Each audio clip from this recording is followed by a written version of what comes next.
And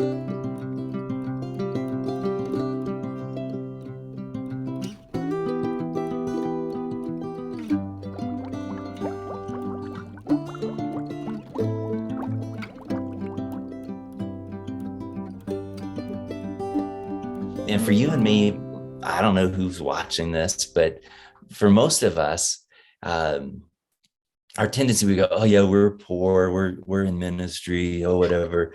But honestly, we are, it's possible we're the people that Mary's going, he's brought down the mighty from their thrones. And we've got to think about that.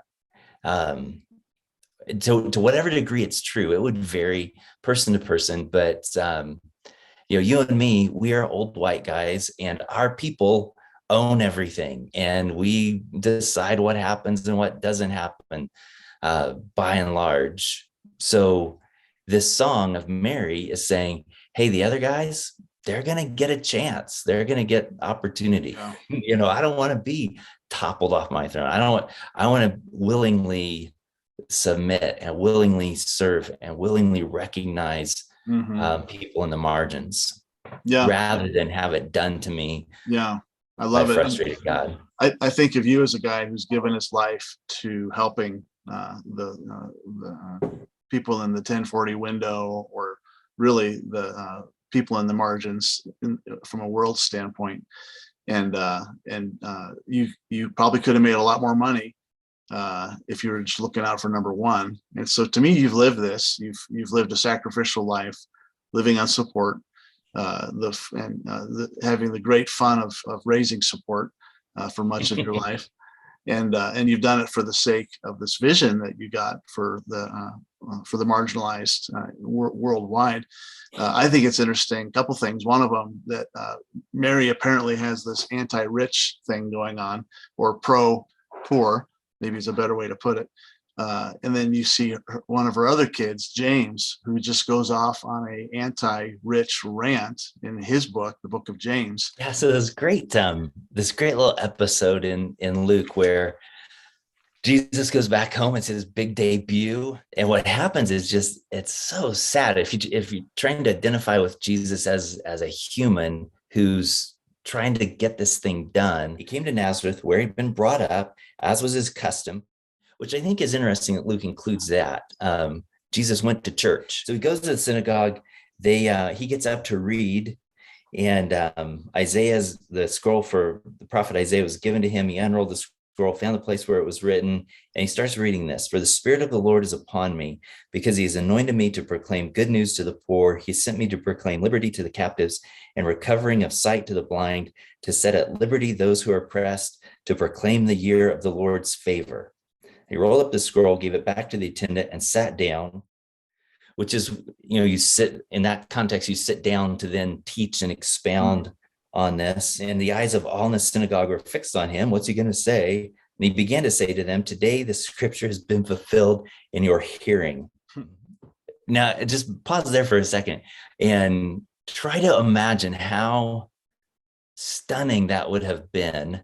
And you get at your church, the church is your part of, Alex, there's a little bit more of a chance that you're going to be surprised at church than there is at my church. And there's the slightest bit more chance at my church than some other churches. But by and large, we know what's going to happen on a given Sunday. Maybe even more so, these guys knew what was going to happen on a given Saturday when they got together and read it. And this was not it. I don't think we can really feel the weight of how staggering that was. Well, particularly, he makes this announcement to the people he grew up with. Yeah, exactly. So I wonder what the percentage of buy-in from the attenders was at that moment, because we're just like, oh, he's saying it, but they're probably just like, oh, give us a break. Like, you're saying this is you. Where did you go the last couple of years? So on the one hand, they're going, wow, that's amazing. And then they're going, well, isn't this Joseph's son? We know this guy. How can he say this is him? And Jesus, for whatever reason, sometimes Jesus does stuff that I go, I totally would have done that. Other times he does stuff and I go, I would have backed out, I would have said, thank you. That's what I wanted to say. I'll be on my way. Yeah. But Jesus, instead, he does this. He goes, verse 23, doubtless you will quote me the proverb, physician, heal yourself. What we've heard you did at Capernaum, do here in your hometown as well. And he said, no prophet is acceptable in his hometown. And then he goes into this thing, which maybe this is not the first time his life was in danger, but so he says this, in truth, I tell you, there were many widows in Israel in the days of Elijah, when the heavens were shut up for 3 years and 6 months and a great famine came over the land, and Elijah was sent to none of them, but to Zarephath in the land of Sidon, to a woman who was a widow. So he's saying plenty of things God could have done in Israel in Elijah's day, and he did something for a Gentile. That wasn't enough. Verse 27, and there were many lepers in Israel in the time of the prophet Elisha, and none of them were cleansed, but only Naaman the Syrian. And this drove these guys crazy.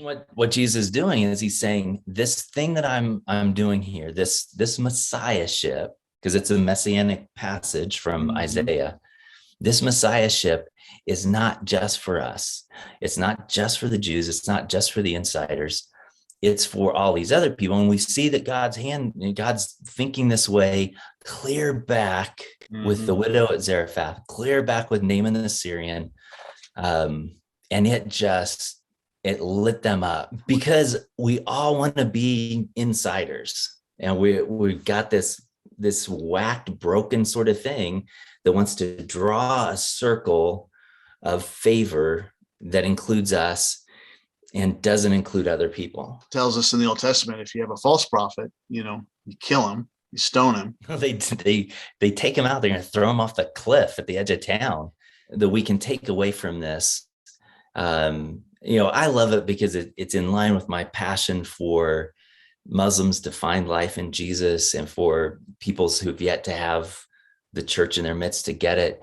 But I think for everybody who's trying to follow Jesus, we should look at this and go, I could be those guys in the synagogue. Probably in some ways in my thinking, I am those guys. And we've got to figure out what is God trying to break in our limitations in terms of his kingdom, in our insider outsider status.